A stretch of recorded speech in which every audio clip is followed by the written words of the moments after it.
Welcome to Zwida Media. If you're new to this channel, please subscribe. Don't forget to like, comment and share. Here's a new video for today. Enjoy.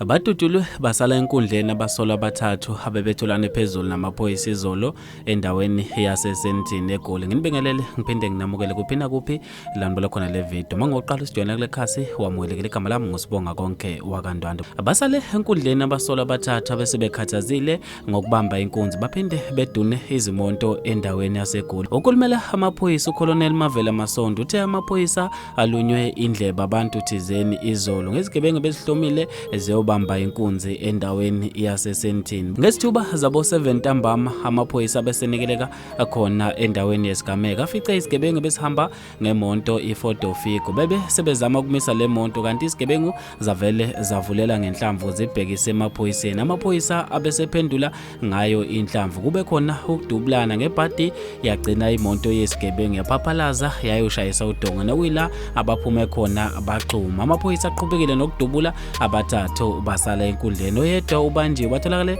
nesibhamu ezingekho emthethweni kanye nezihlamvu bese kuba ama blue light abawasebenzisa uma bebamba inkunzi. Kubikwa ukuthi nemonto abebehamba ngayo yadunwa ngenyanga ephelile endaweni yaseBrimla. Amaphoyisa alokhu eqhubeke njalo nokuphuma umkhankaso wokulisana nobugebengu khona endaweni yaseGoli. Bafethu ke lezi indaba ejabulise abantu abaningi einkundleni zokuxhumana. Ngizofisa ukwazi ukuphala kwakho ngalolu daba khona lapha kwi-comment section. Mina nje ngithathela YouTube sengiphuma kanje ngithi awungibambe evidweni elandelayo.